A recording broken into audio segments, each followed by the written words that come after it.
Hey guys, happy Training Tuesday.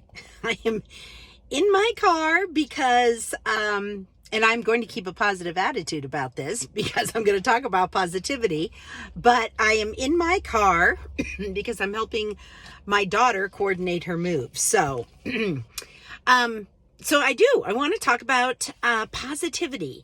And I have talked about optimism before for your health and how important it is.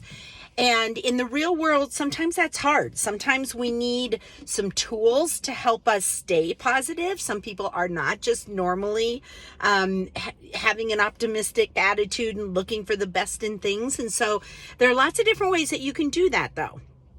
So I want to talk about them. And one of the big key things that they talk about is music.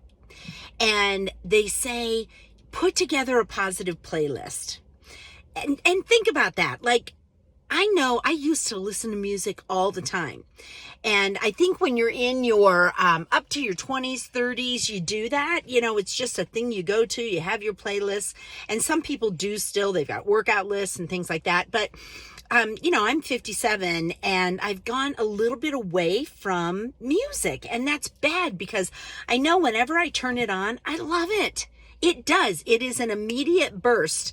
And so they say, put together like 10 to 20 songs that you throw on when you're stuck in traffic or you're going for a brisk walk or you're typing away at your laptop.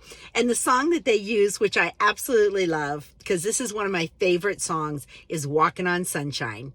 So that's one of the songs I recommend. Another thing is visualize the negative. Okay, so and this is actually out of a book called The Power of Positivity that my husband gave me as a love gift. So that's kind of cool. But what this is trying to do for visualizing the negative is to help you focus on the things that you're grateful for, things that are good. So they say when you're in a really pissy, bad mood, you're just down, whatever, start thinking about this. You don't want to dwell on it, but you start thinking, what if? What if I didn't have my car? What if Taylor didn't have a house to go to? What if something happened to our family, to our animals, the possessions and the people that you could lose? That is something that you realize how grateful you are when you start thinking how bad things really could be. You need to put it into perspective. So that's the second thing. The third thing they talk about is identifying what they call the hopeful heroes. Those are people in your life that are positive, that are optimistic, that will help you take a spin on things. You have to remember that when you go to these people, they want to help you, but they don't want to be dragged down, right? They want to stay positive and optimistic. So if they're trying to look on the bright side for something and you're just like way down that hole, you have to give them credit and listen to what they're saying. It may be just a little bit of positivity. They might be like, well, it could be this, or it could. So here's a great example. My daughter's movers showed up without a truck 2 days ago. You could cry, you could get angry, you could be all those things, but the fact of the matter is it's all being taken care of right now.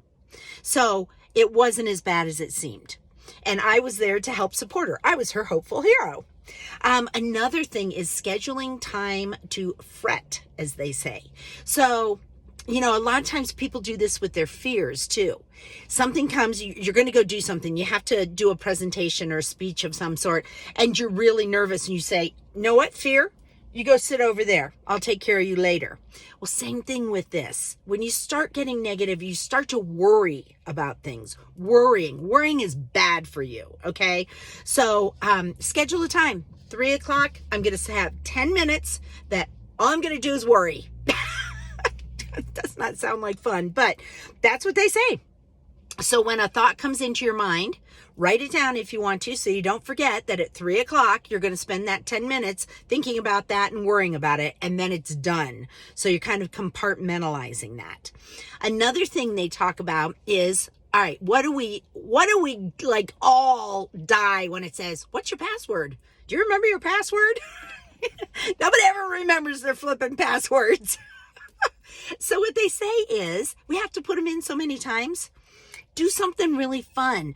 Some of their examples are like, be kind 24/7. You got this 2021. Different things like that. They're like, make sure that you don't just put something that's easily compromised, but do something where, hey, walking on sunshine, or it's a great day, whatever it is, something that's positive. And then the last thing that I do, and I fully believe in, is writing down 3 things that you are grateful for every single day. And they actually say, does it say? Okay, I'm going to read this really quick.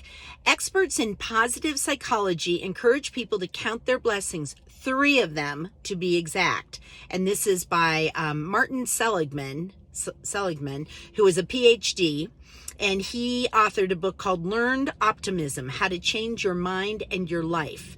And this is just something that I truly believe in, because you have to think of the things that you're grateful for, because there are so many things that go wrong, go twisted, go sideways, whatever.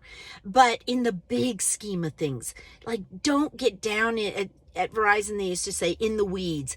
Get out of the weeds. You know, the weeds are icky. They're slippery, they're slimy, they've got muck in them. Get out of the weeds and think about the things that you're grateful for. I'm grateful for my family, for my animals, for my Arbonne family, for my Arbonne business, for all of you. That's way more than 3. So, but you're supposed to do 3. So I hope that helps. Stay positive. Things are good. Things are always going to get better. And what you think about, you bring about. Remember that. What you think about, you bring about. So don't focus on the negative. Focus on the positive. Turn it around. So that's Training Tuesday. I hope you enjoy it, and I hope you have a great day.